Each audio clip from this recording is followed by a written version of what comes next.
de la Deuxième Guerre mondiale pendant ces événements. Je pense également que c'est une insulte à la mémoire des vraies victimes de la Shoah et c'est une insulte à l'égard du peuple rwandais et c'est une insulte à l'égard du peuple congolais qui aujourd'hui vit les massacres de ces mêmes extrémistes. Le fait de ne pas vouloir qu'on parle de ces gens-là, le fait de ne pas vouloir qu'on ouvre le dossier criminel des extrémistes Tutsis, eh bien, c'est prendre en otage toute la communauté Tutsi. Surtout aussi, c'est de permettre que les Congolais n'aient pas la possibilité et le droit de pouvoir poser des questions sur l'occupation territoriale dont ils font l'objet depuis 1996. Mieux que ça, c'est de permettre, c'est d'autoriser définitivement que les extrémistes Tutsis du Rwanda déstabilisent toute la région des Grands Lacs et au-delà, sans que les gens aient le droit de dire qu'il y a violation du droit international avec les invasions étrangères et que, eh bien, qu'il y a des crimes économiques qui sont commis au Congo et probablement au-delà, parce que de ce que je sais aujourd'hui, l'objectif, ce n'est pas le Congo seulement. C'est tous les pays pétroliers de la région et surtout la possibilité d'étendre une espèce de domination et de contrôle dans une région totalement instable des multinationales et des États puissants qui soutiennent ce groupuscule toutiste, comme je le dis, pour qu'ils puissent continuer à diffuser très largement leur idéologie de la haine, du séparatisme et surtout du particularisme dans la région.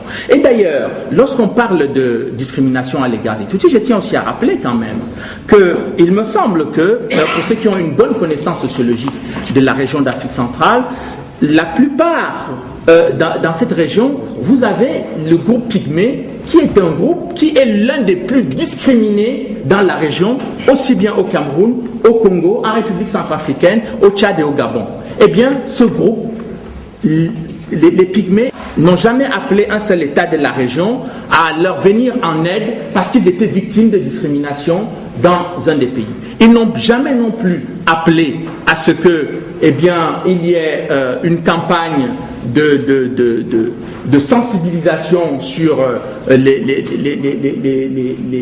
discriminations dont ils font l'objet, pas plus qu'ils n'ont cherché à ce que, eh bien, il y ait une ingérence d'un pays quelconque par rapport à leurs droits les plus fondamentaux. Donc je considère que cette campagne qui a été alimentée en France, en particulier depuis plusieurs années, sur le fait que les Tutsis étaient persécutés dans la région, notamment au Congo, est quelque chose qui est historiquement improbable.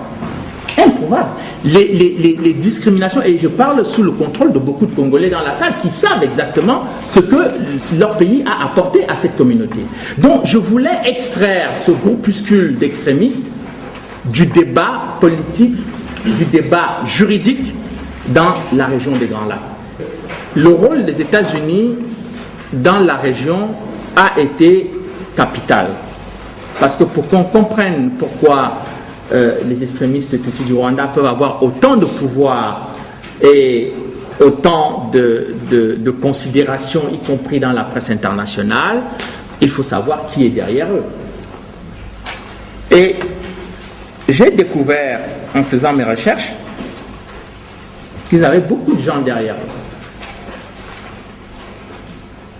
Et que tous ces gens qui sont derrière eux ont plusieurs objectifs qui sont, je crois, généralement convergents. C'est d'abord la possibilité de ne pas permettre que la vérité se fasse. Sur l'attentat du 6 avril notamment, vous avez tous suivi en France les pressions autour de l'affaire de l'attentat du 6 avril. Parce que cet attentat, comme l'avait dit Carla Del Ponte, eh bien, si le procureur, si il est clairement démontré que ce sont les extrémistes Tutsis de l'APR qui ont abattu l'avion, alors il va falloir réécrire toute l'histoire qu'on a. Bon, et je crois que Carla, en le disant, elle savait effectivement que c'était ça, la grande difficulté. Évidemment, pour avoir osé vouloir mettre en cause les extrémistes Tutsis, Carla Del Ponte a été évincée du tribunal. Mais ce qui était important, c'était qu'il fallait pouvoir identifier les forces qui opèrent derrière ces gens pour permettre aux Congolais, bien entendu, à tous les Africains, puis aux Occidentaux de bonne foi, de poser des questions sur les raisons de ce type de soutien.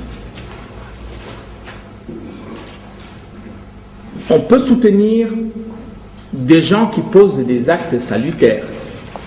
Ça se comprend. Si vous prenez la paix,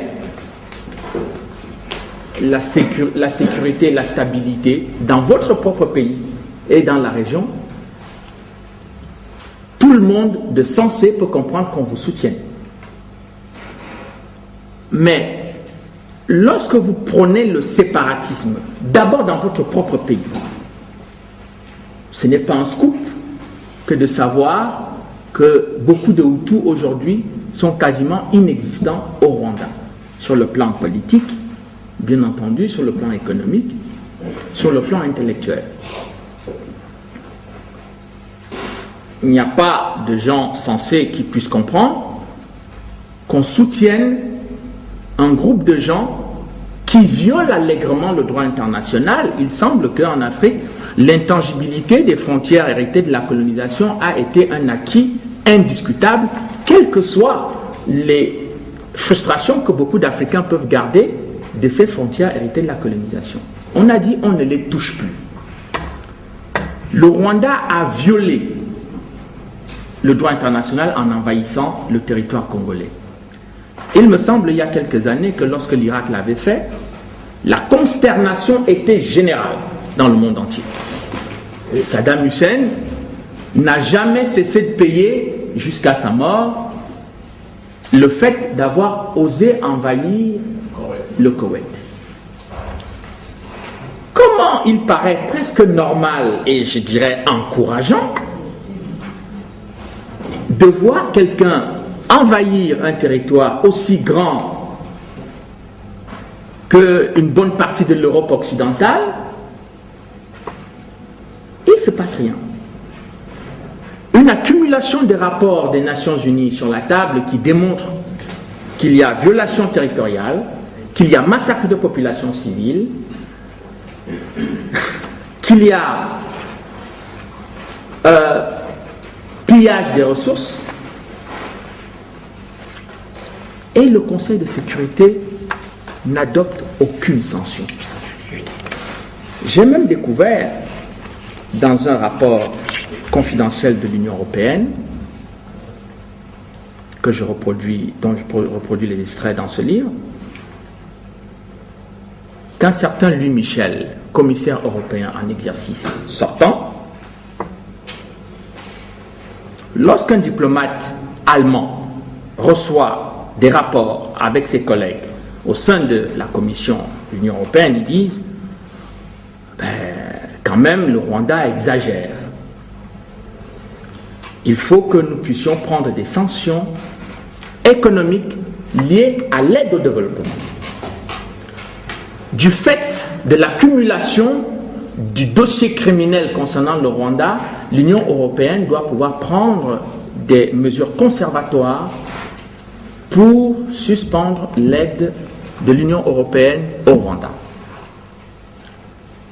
Et le commissaire européen Louis Michel dit que c'est inacceptable et ce sera plutôt contre-productif. Je découvre également que le même commissaire européen, Louis Michel, va défendre le gouvernement rwandais à l'ONU, alors que le Rwanda est représenté par son ambassadeur à l'ONU. Donc, un représentant de l'Union européenne va défendre un pays étranger au sein des Nations Unies pour demander que les Nations Unies se mobilisent pour soutenir le Rwanda. C'est quelque chose que je n'avais jamais vu, mais je l'ai appris dans ce dossier. Debout Congolais, unis par le sang, unis dans l'effort pour l'indépendance.